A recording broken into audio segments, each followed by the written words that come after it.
ഓം ശ്രീ രാമചന്ദ്രായ നമഃ. ഓം ശ്രീ ഗുരുഭ്യോ നമഃ. കുഞ്ഞുങ്ങളെ, ഇനി രാമായണത്തെക്കുറിച്ചൊന്ന് പറയാം. രാമായണം ആദ്യമായിട്ട് ബ്രഹ്മാവ് എഴുതി. അത് ഭൂമിയിലല്ല. ബ്രഹ്മാവ് ഭൂമിയിലെ ജനങ്ങൾക്ക് വേണ്ടി രാമായണം എഴുതാൻ വാൽമീകിയോട് പറഞ്ഞു. ലോകത്തിലെ ആദ്യ കാവ്യമാണ് വിശ്വവിഖ്യാതമായ രാമായണം എന്ന് തന്നെ പറയാം. ആദ്യ കവിയായ വാൽമീകിയാണ് സംസ്കൃതത്തിൽ രാമായണം രചിച്ചത്. രാമനാമത്തിൻ്റെ മാഹാത്മ്യത്താൽ മഹാമുനിയായി തീർന്ന പുണ്യവാനാണ് വാൽമീകി. വാൽമീകി രാമായണത്തിന് ശേഷം അതിനെ ആധാരമാക്കി പല ഭാഷകളിലും രാമായണങ്ങൾ ഉണ്ടാക്കിയിട്ടുണ്ട്.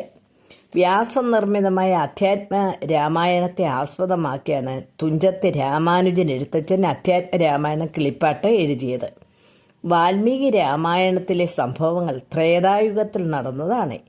ഒരു ദിവസം മധ്യാഹ്നത്തിൽ സ്നാനത്തിനായി തമസാതീരത്തേക്ക് വാൽമീകി ശിഷ്യനായ ഭരദ്വാജനുമൊത്ത് പുറപ്പെട്ടു. നദീതീരത്തെത്തിയപ്പോൾ അതിമധുരമായി സന്തോഷത്തോടെ ചലിച്ചുകൊണ്ടിരിക്കുന്ന 2 പക്ഷികളെ കണ്ടു. വാൽമീകി അതിനെ നോക്കി നിൽക്കെ തന്നെ ആൺകിളി ഒരു വേടൻ്റെ അമ്പേറ്റ് വീഴുന്നത് കണ്ടു. ചോരയിൽ മുങ്ങി പ്രാണവേദനയോടെ പിടയുന്ന പ്രിയ തോഴനെ കണ്ട് പെൺപക്ഷി പൊട്ടിക്കരഞ്ഞു. സന്തോഷത്തോടെ ഇരുന്ന കിളികളിൽ ഒന്നിനെ എയ്ത് വീട്ടിയ വേടനോട് മഹർഷിക്ക് അടങ്ങാത്ത കോപം ഉണ്ടായി.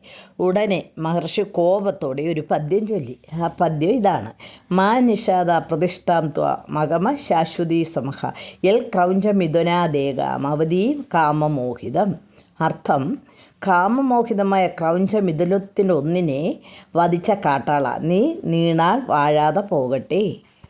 അത് കഴിഞ്ഞ് ആശ്രമത്തിലേക്ക് തിരിച്ചു പോകുമ്പോൾ താൻ ചൊല്ലിയ പദ്യത്തെക്കുറിച്ചുള്ള ചിന്തയായിരുന്നു വാൽമീകിക്ക്. അദ്ദേഹം ആ പദ്യം വീണ്ടും വീണ്ടും ചൊല്ലി. അന്ന് ബ്രഹ്മാവ് ആശ്രമത്തിലെത്തി. സംഭാഷണത്തിനിടയിൽ തൻ്റെ ഹൃദയത്തെ വേദനിപ്പിച്ച ആ സംഭവത്തെക്കുറിച്ചും തന്നിൽ നിന്ന് പുറത്തു വന്ന ശ്ലോകത്തെക്കുറിച്ചും പറഞ്ഞു. അങ്ങ് സംശയിക്കേണ്ടെന്നും ആ ശ്ലോകം എൻ്റെ അനുഗ്രഹം കൊണ്ടാണ് അങ്ങ് ചൊല്ലിയതെന്നും ബ്രഹ്മാവ് പറഞ്ഞു. നേരത്തെ വാൽമീകിയും നാരദനും തമ്മിലുള്ള ഒരു സംഭാഷണത്തിൽ ഏറ്റവും സദ്ഗുണ സമ്പൂർണനായി ആരെങ്കിലും ഉണ്ടോ എന്ന് വാൽമീകി ചോദിച്ചപ്പോൾ ഇക്ഷ്വാകു വംശജനായ രാമനുണ്ടെന്ന് ബ്രഹ്മാവ് പറഞ്ഞു. അന്ന് നാരദൻ പറഞ്ഞ ആ രാമൻ്റെ കഥ എഴുതാൻ ബ്രഹ്മാവ് പറഞ്ഞു. അങ്ങനെയാണ് വാൽമീകി മഹത്തായ രാമചരിത ശ്ലോകങ്ങളിൽ എഴുതിയത്. 24,000 പദ്യങ്ങളാണ് രാമായണത്തിലുള്ളത്. രാമായണം എഴുതിയത് ത്രേതായുഗത്തിലാണ്. ഈ സമയത്ത് വേദവ്യാസൻ ജനിച്ചിരുന്നില്ല. ദ്വാപരയുഗത്തിൽ ജനിച്ച വ്യാസനെ രാമായണം വളരെ സ്വാധീനിച്ചിരുന്നു. അതിൻ്റെ ഫലമായി മഹാഭാരതം, ഭാഗവതം എന്നീ ഗ്രന്ഥങ്ങളിൽ വ്യാസൻ രാമായണ കഥ ചുരുക്കി പറഞ്ഞിട്ടുണ്ട്. ഒരു മനുഷ്യൻ ജനനം മുതൽ മരണം വരെ അനുഭവിച്ച നല്ലതും ചീത്തയുമായ കാര്യങ്ങൾ, തത്വങ്ങൾ, ആദർശങ്ങൾ എല്ലാം അതിൽ പ്രതിപാദിച്ചിരിക്കുന്നു. നിഷ്കളങ്കമായ പിതൃപുത്ര ബന്ധം, ഭാര്യാഭർത്തൃ ബന്ധം, സാഹോദര്യ മഹത്വം, സമസൃഷ്ടി സ്നേഹം, പ്രജാക്ഷേമ തൽപരത, രാജനീതി പരിപാലനം, അധർമ്മധ്വംസനം, സത്യത്തിൽ ഉറച്ചു നിൽക്കുന്ന ത്യാഗം, സഹനം, ക്ഷമ ഇത്യാദി വിശിഷ്ട ഗുണങ്ങളുടെ ആകെത്തുകയായിരുന്ന രാമൻ്റെ ജീവിതമാണ് രാമായണത്തിൽ പ്രതിപാദിച്ചിരിക്കുന്നത്. വ്യാസൻ നിർമ്മിച്ച അധ്യാത്മ രാമായണത്തെ ആസ്പദമാക്കിയുള്ള ഒരു വിവർത്തനമാണ് എഴുത്തച്ഛൻ്റെ അധ്യാത്മ രാമായണം കിളിപ്പാട്ട്. ആധുനിക മലയാള ഭാഷയുടെ പിതാവായ എഴുത്തച്ഛൻ 15-ാം നൂറ്റാണ്ടിനും 16-ാം നൂറ്റാണ്ടിനും ഇടയിലാണ് ജനിച്ചത്. എഴുത്തച്ഛൻ്റെ പേര് തുഞ്ചത്തെ രാമാനുജൻ എഴുത്തച്ഛൻ എന്നാണ്. മലപ്പുറം ജില്ലയിൽ തിരൂരിൽ തുഞ്ചൻ പറമ്പാണ് എഴുത്തച്ഛൻ്റെ ജന്മസ്ഥലം.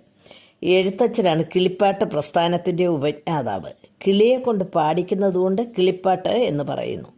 ഹരിശ്രീ ഗണപതേ എന്ന് മണലിൽ എഴുതി അക്ഷരം പഠിപ്പിക്കുന്ന സമ്പ്രദായം എഴുത്തച്ഛനാണ് തുടങ്ങിയത്. വാൽമീകി രാമായണം സംസ്കൃതത്തിലായതുകൊണ്ട് സാധാരണക്കാർക്ക് വായിച്ച് മനസ്സിലാക്കാൻ പ്രയാസമാണ്. അതുകൊണ്ടാണ് എഴുത്തച്ഛൻ മലയാളത്തിൽ രാമായണം രചിച്ചത്. കുട്ടികളെ, ഇനി കർക്കിടക മാസമാണ് വരുന്നത്. അത് രാമായണ മാസമാണല്ലോ.